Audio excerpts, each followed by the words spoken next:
Assalamualaikum warahmatullahi wabarakatuh dan salam sejahtera. Alhamdulillah kita kembali lagi bersama dalam channel Master Kimia SPM Cikgu Kimia Handsome. InsyaAllah kita akan menyambung kembali kali ini dalam teknik ataupun panduan menjawab Kimia SPM, dan fokus kita ialah kepada soalan esei. Okey, dan siri kali ini ialah siri 3. Pastikan pelajar-pelajar jangan ketinggalan untuk mengikuti siri 1 dan siri 2 kami, kerana pada kali ini kita akan mengupas bagaimana cara untuk calon skor A dalam SPM, terutamanya soalan esei. Okey, kita fokus kepada soalan esei kerana esei membawa kepada markah yang banyak. Okey, baik. Jadi kali ini kita akan tengok satu soalan lagi. Okey. Dan kali ini kita akan sama-sama cuba menjawab soalan berkaitan dengan penyediaan garam tak terlarutkan. Okey. Contoh soalan ni, argentum klorida ialah garam tak terlarutkan. Huraikan penyediaan argentum klorida dalam makmal.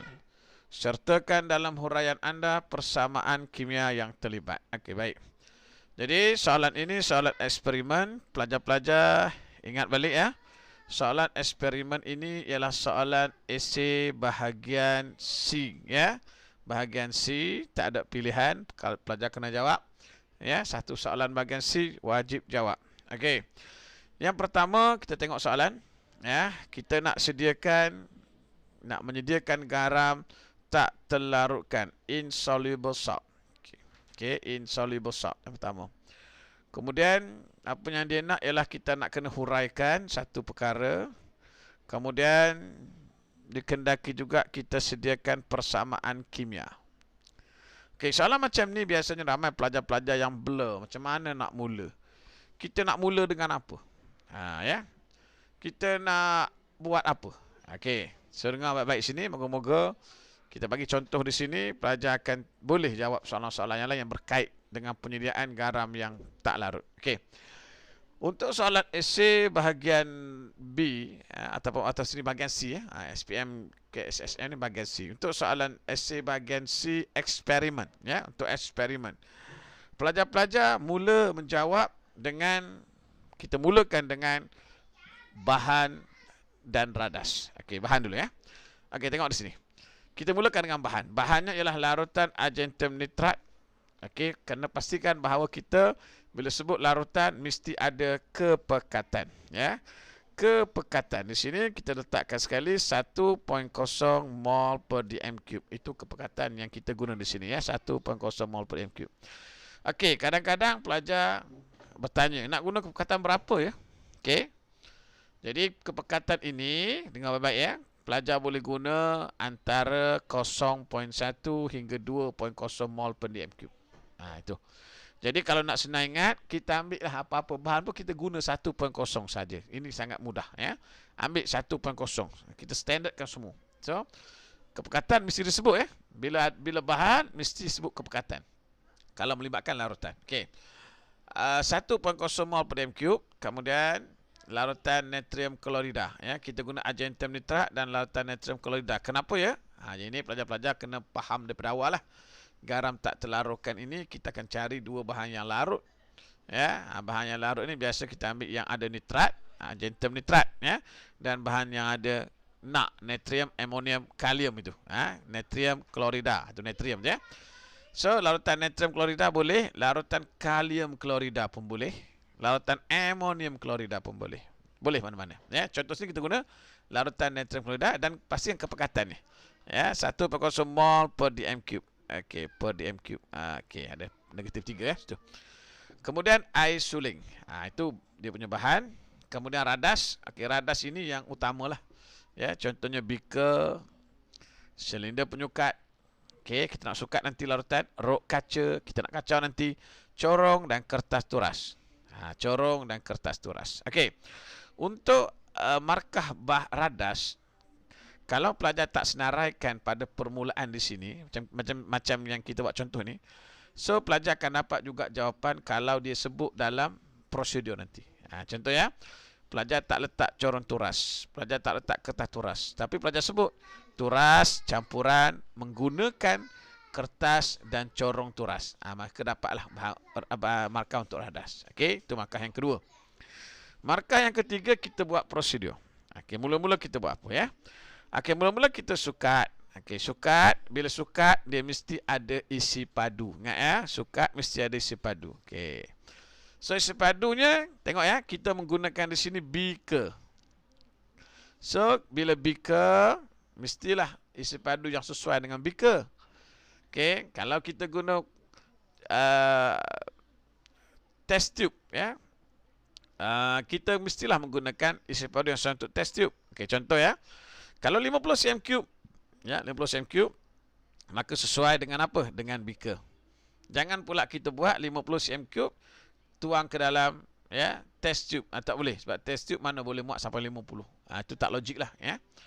Okey, sukat sebut dia punya isi padu berapa ya, dia tak boleh sukat saja, sukat berapa. Okey, larutan, okey, actionnya sukat, kemudian kena ada berapa volumenya, kemudian apa yang nak disukat. Ya. So mesti ada tu. Sukatnya apa? Larutan argentum nitrat. Okey. Tak perlu sebut lagi kepekatan sebab kepekatan sudah ada di atas tadi di sini ya. Tak perlu sebut kepekatan. Tapi kalau kepekatan tak sebut di atas tadi, kita kena sebut pada prosedur. Okey. So sukat larutan argentum nitrat dan tuang ke dalam beaker.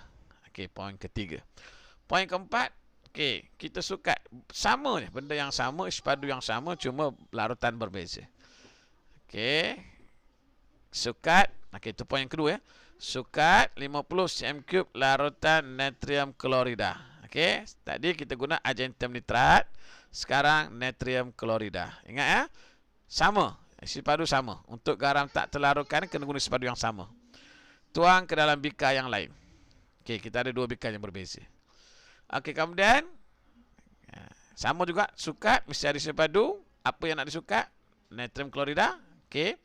Kemudian campurkan kedua-dua dan kacau. Okey, ini ada dua keyword, campur dan kacau. Mix and stir kalau bahasa Inggeris. Campur dan kacau. Okey, ada 2 poin, maka kita akan dapat markahnya. Yang kelima. Markah yang keenam, lepas kita dah kacau, dia akan dapat mendakan nanti. Kemudian kita kena turaskan campuran yang terhasil. Okey, keywordnya ialah turaskan. Ya.